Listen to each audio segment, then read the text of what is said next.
साथियों, सर्वप्रथम सभागार में उपस्थित सभी विद्वानों, शिक्षकों और बिहार के भविष्य को नई दिशा देने वाले मेरे प्रिय युवा साथियों को मेरा सादर प्रणाम। आज मैं जिस विषय पर बोलने आया हूँ अब केवल एक भाषण नहीं बल्कि एक आत्मगाथा है। और बात जब बिहार की हो रही हो तो थोड़ा जोश और गर्व का आना तो लाजमी है।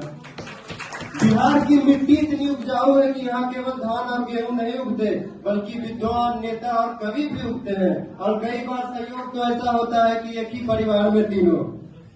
साथियों, बिहार कोई साधारण प्रदेश नहीं, यह वह भूमि है जहाँ बुद्ध ने ज्ञान पाया, महावीर ने सत्य को जिया, आर्यभट्ट ने शून्य दिया और चाणक्य ने इतिहास के सबसे महानतम सम्राटों को गढ़ा। यह वह धरती है जिसने शब्द को शास्त्र बनाया और ज्ञान को धर्म। यहाँ की हवाओं में तर्क है, मिट्टी में मर्यादा है और बच्चे बच्चे के संस्कार में संयम और स्वाभिमान की छाया है। बिहार का गीत शौर्य और शास्त्र का संगम है। जहाँ विचारों की ज्वाला जली वही बिहार था, जहाँ ज्ञान की गंगा बही वही बिहार था। नालंदा और विक्रमशिला केवल ईंट और पत्थर नहीं थे, वे विश्वविद्यालय नहीं बल्कि विश्व विचारधारा थे, जहाँ वेदों की गूंज सुनाई देती थी और ज्ञान के दीप जला करते थे। जब यूरोप अंधकार युग में था तब यहाँ 10,000 विद्यार्थी और 2,000 आचार्य ज्ञान की मशाल लिए आकाश को रोशन कर रहे थे। साथियों, आज जब पूरे देश में परिवार टूट रहे हैं, बुजुर्ग अकेले हो रहे हैं, बिहार खड़ा है बिना किसी दिखावे के अपने संस्कारों की रक्षा करता हुआ। आज हम गर्व से कह सकते हैं कि बिहार एक ऐसा राज्य है जहां पूरे देश में तलाक की दरें सबसे कम है, जहां आधुनिकता के साथ साथ संस्कार आज भी जीवित है।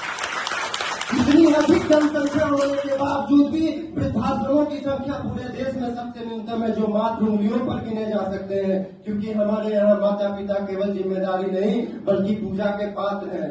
हम केवल संस्कृति को पहनते नहीं बल्कि जीते हैं। जब पूरी दुनिया उगते सूरज को नमन करती है, बिहार के संस्कार ये है कि हम डूबते सूरज की भी आराधना करते हैं। हाँ, कुछ समय के लिए वक्त के अंधेरे ने इस गौरव को ढक दिया, परंतु याद रखिए, अंधेरा कितना भी घना हुआ सूरज को पुनः उगने से नहीं रोक सकता। आज बिहार पुनः चल पड़ा है। IAS, IPS का गौरव है, स्टार्टअप में उत्साह है, IIT, IIM और एम्स जैसे शैक्षणिक संस्थानों में ज्ञान का पुनर्निर्माण हो रहा है। बिहार अब सिर्फ सिविल सेवा की फैक्ट्री नहीं बल्कि भावी भारत का कारखाना बन रहा है, जहां विचार गढ़े जा रहे हैं और विकास की गूंज सुनाई दे रही है। अब वक्त आ गया है 2050 के विकसित बिहार के निर्माण का।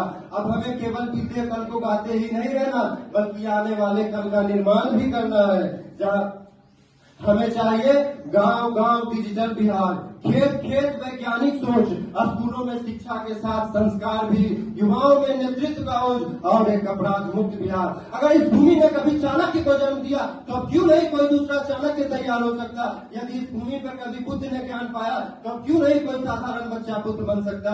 बस एक बात याद रखिएगा, बिहार की मिट्टी में इतनी ताकत है कि वो एक आम को भी महान बना सकती है। हमारा कर्तव्य केवल इतिहास को पढ़ना नहीं बल्कि भविष्य को रचना भी है। 2050 तक हमें बिहार को फिर से शिक्षा का केंद्र बनाना है। हमें अपने संस्कारों के साथ तकनीक को जोड़ना है और नई पीढ़ी के लिए केवल किताबें नहीं बल्कि दर्शन सौंपना है। मैं अंत में बस इतना कहना चाहूंगा, बिहार कोई भूगोल नहीं, यह विचारों की जननी है। बिहार वह भूमि है जहाँ शब्दों से क्रांति आती है और विचारों से सत्ता हिला दी जाती है। 2050 तक हमें एक ऐसे बिहार का निर्माण करना है जो केवल भारत का नहीं बल्कि पूरे विश्व का आलोक बने।